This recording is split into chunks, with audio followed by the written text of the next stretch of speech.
Hola a todos, ¿cómo están? En esta clase vamos a empezar a trabajar uno de los núcleos centrales de nuestra materia que tiene que ver con profundizar acerca del aprendizaje como un proceso profundamente humano.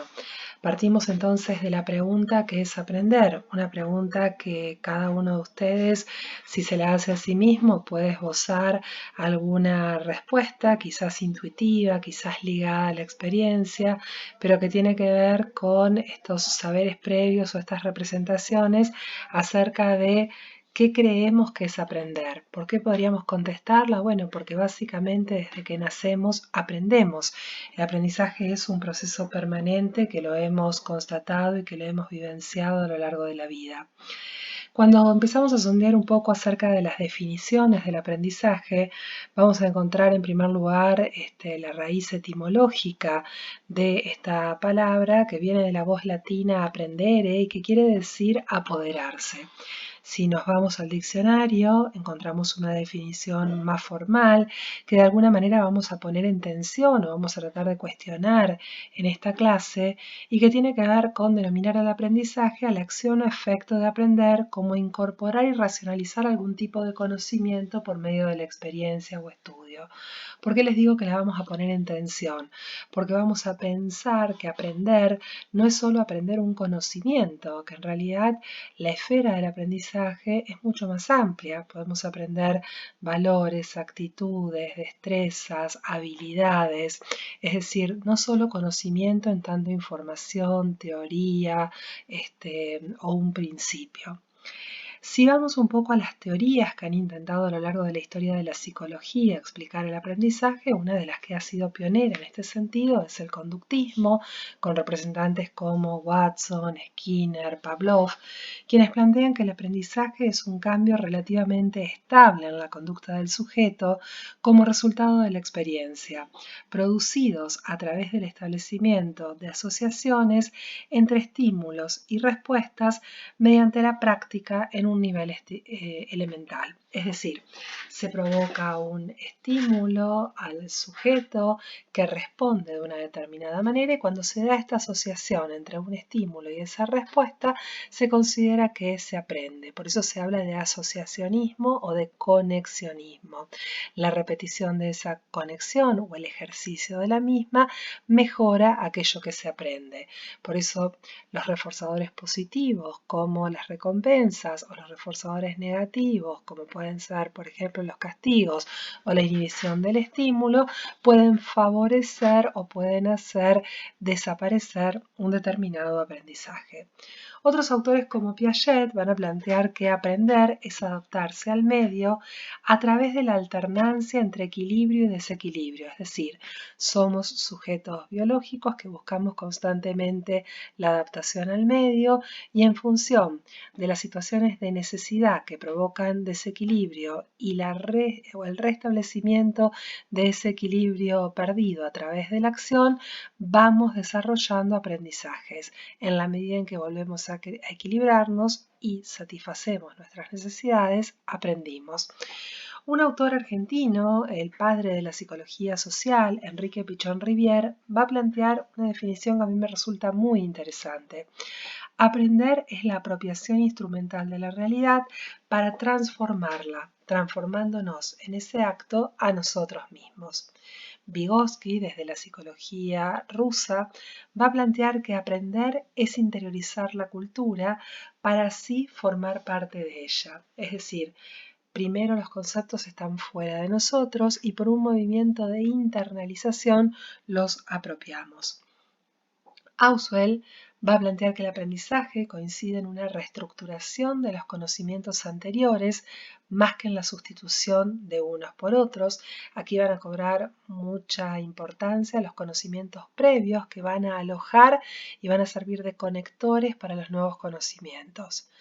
Anna Freud, desde el psicoanálisis, va a plantear que el aprendizaje es posible en la interrelación primaria donde se construye el deseo de aprender, que pone en circulación la transferencia hacia los contenidos de la cultura y su elaboración simbólica por parte del sujeto.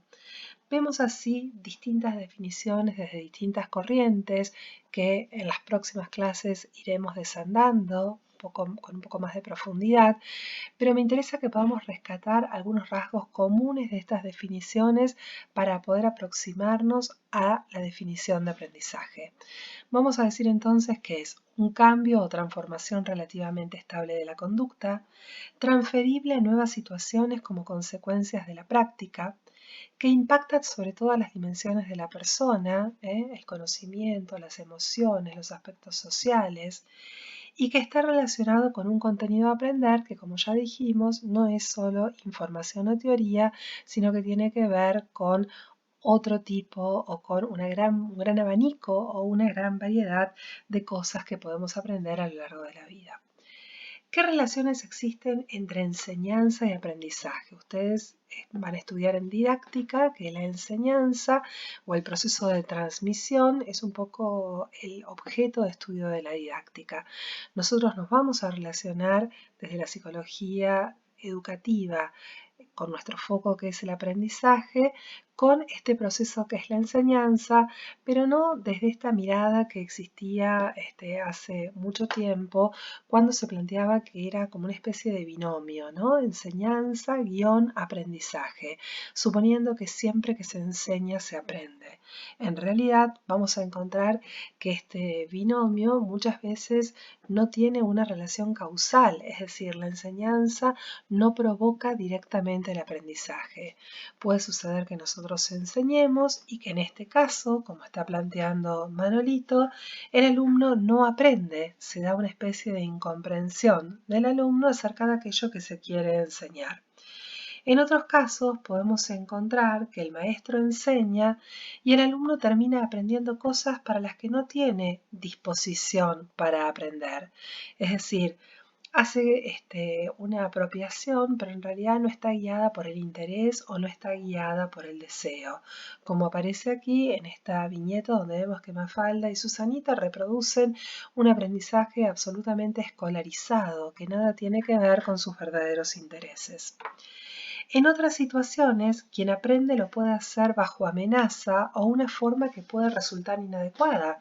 Muchas veces cuestionamos la forma en la que enseña la escuela tradicional, pero vemos que ha efectuado aprendizajes. Es decir, que en realidad el contexto, el ambiente, la metodología, la técnica que se utiliza no es la adecuada, aunque provoque algún tipo de aprendizajes. También aquí en este video de Felipe podemos ver que el formato escolar propone formas de aprender ajenas a las propias actividades de aprendizaje.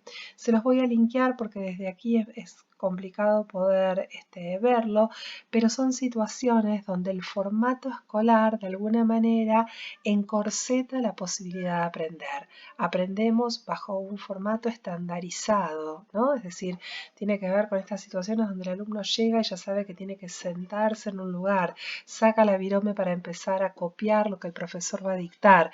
No aparecen estas nuevas ofertas u oportunidades de aprendizaje. Y en otras situaciones, el alumno aprende aún en los intersticios de actividades de enseñanza inadecuadas a su forma de aprender. Aquí la maestra le intenta enseñar a Libertad el concepto de un triángulo equilátero y ella, a pesar de todo, sigue encontrando otras formas de pensar este objeto que la ciencia, la matemática insiste en plantearle desde una mirada única o particular. Entonces, ¿cómo organizar la enseñanza de acuerdo a las formas de aprender de los seres humanos?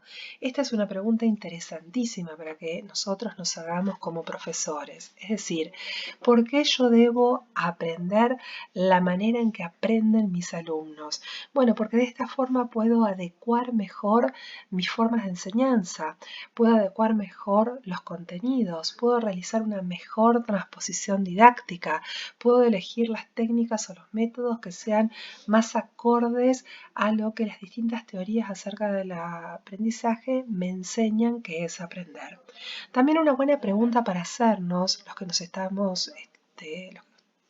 formando en la docencia, los que trabajamos en la docencia, es preguntarnos cómo aprendimos o cómo aprendemos los que enseñamos.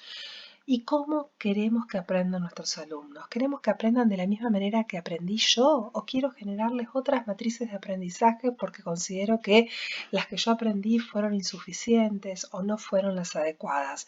Muchas veces inconscientemente seguimos reproduciendo los esquemas con los que nosotros aprendimos y muchas veces queremos que nuestros alumnos aprendan de la misma manera. Este es un buen punto para cuestionarnos. ¿Qué podemos aprender? Bueno, aquí les puse una cantidad muy variada de imágenes sobre todas las cuestiones que podríamos aprender. A leer, a nadar, a bailar, a jugar un deporte, a investigar, a tocar un instrumento musical, a escuchar, a hablar por turnos, a ser solidarios, a cocinar, a organizar un mapa, un esquema mental, a poder transmitir a otros una determinada idea. Es decir, es muy variada la gama o la tipología de aprendizajes que podemos desarrollar. En este sentido, podríamos encontrar que algunos aprendizajes los realizamos implícitamente, vemos a alguien que está realizando algo y aprendemos, como muchos de nosotros hemos, por ejemplo, aprendido a cocinar por la simple observación, y hay otros aprendizajes que son más explícitos, es decir, no solo los aprendemos, sino que además tenemos que dar cuenta de esos aprendizajes, tenemos que practicarlos, ejercitarlos para poder aplicarlos. Estos tipos de aprendizaje muchas veces se ven en la construcción de teorías implícitas acerca de la realidad o de la instrucción como una manera más organizada de poder dar cuenta de aquello que hemos aprendido. Vamos acá a apelar a un autor que es Sánchez Hidalgo, que es un autor que ha escrito esto hace muchos años, pero que sigue teniendo un valor descriptivo interesante y que tiene que ver con reseñar los distintos tipos de aprendizaje que los seres humanos podemos llevar adelante. Vamos a empezar entonces por el aprendizaje motor, es decir, este aprendizaje que tiene que ver con las sensaciones corporales, que se va aprendiendo a medida que vamos desarrollándonos en el orden de lo psicomotriz, tiene una gradualidad, ¿no? Es decir, primero aprendemos a sentarnos, luego aprendemos a gatear, luego aprendemos a pararnos y a caminar, vamos siguiendo una línea evolutiva en el manejo de nuestro cuerpo, que tiene que ver con el esquema corporal, como la representación mental que tenemos acerca de nosotros mismos, el tono muscular, la lateralidad, que sería aquella parte de nuestro cuerpo que domina en sus movimientos o en nuestra simetría corporal a la otra parte, por ejemplo en la mano que manejamos con predominancia, en el freno inhibitorio o el equilibrio para poder darle precisión, fuerza, coordinación a nuestros movimientos, en las destrezas y habilidades que podemos adquirir. En este sentido, cuando yo les planteo el aprendizaje motor, piensen en todos los aprendizajes motrices que nosotros generamos desde nuestras materias. Si, por ejemplo, tienen que ver con desarrollar una competencia en el uso de un instrumento, un compás, una escuadra, una regla, si tienen que ver con manejar un tipo de movimiento en el taller o por ejemplo en el uso de una maquinaria, cómo enseñamos para estos aprendizajes que puedan lograr precisión, rapidez y fuerza, qué tipo de coordinación general y manual o del uso de la psicomotricidad gruesa o fina predisponen. Y algo muy interesante es que los aprendizajes motrices, una vez que se alcanzan, generan automatismos, es decir, los ejercitamos y los podemos desarrollar sin reflexionarlos a cada momento. Entonces, por ejemplo, cuando hemos aprendido a escribir en el teclado de la computadora sin mirar el teclado, este movimiento automático hace que no estemos pensando todo el tiempo qué letra vamos a tocar, sino que simplemente podemos estar pensando en lo que vamos a escribir, no en el cómo lo estamos escribiendo. Otro tipo de aprendizaje es el aprendizaje asociativo, que está ligado a la percepción y a la memoria. La percepción sería nuestra capacidad de poder captar y significar aquello que estamos recibiendo a través de los sentidos, y la memoria como la capacidad de poder recordar o de poder traer al momento presente aquello que percibimos. no todos tenemos los mismos significados al momento de percibir. Es decir, podemos percibir un mismo estímulo, pero darle significaciones diferentes de acuerdo a nuestra edad, a nuestros conocimientos previos, a nuestros esquemas de conocimiento, a nuestras representaciones sociales, ¿sí? Y en cuanto a la memoria, sabemos que hay distintos tipos de memoria: sensorial, dentro de la sensorial, auditiva, visual, la memoria kinestésica o memoria del movimiento. Entonces, son distintas maneras de permitirnos recordar aquello que hemos percibido. Este tipo de aprendizaje se mejora con la ejercitación y tienen importancia. Muchas veces desde algunas críticas a la escuela tradicional se ha menospreciado este tipo de aprendizaje, tildándolo de repetitivo, de mecánico. En realidad, si fuera el único tipo de aprendizaje que nosotros generáramos en las aulas, lo podríamos cuestionar. Ahora bien, sin memoria no hay posibilidad de recordar ni siquiera quiénes somos. Entonces, acá es interesante preguntarnos, cuando yo planteo un determinado tema, ¿qué tipo de aprendizajes creo que son dignos de ser recordados? ¿Cuáles son necesarios para futuros aprendizajes? ¿Qué es lo que sí o sí un alumno debe saber y dar cuenta de ese saber para poder avanzar? Otros aprendizajes son los llamados aprendizajes conceptuales. Están ligados a los conceptos y generalizaciones y están fuertemente atravesados por el lenguaje. Tiene que ver con la incorporación del vocabulario específico de la disciplina que nosotros enseñamos, con poder entender las palabras, las teorías, los principios, poder integrar estos principios en redes, poder definir leyes, poder hipotetizar. Es lo propio del aprendizaje disciplinar, de lo específico de cada una de las disciplinas que se enseñan. Entonces, ¿cuál es el núcleo duro de la disciplina que yo enseño? ¿Cuál es el vocabulario específico que tengo que salvaguardar?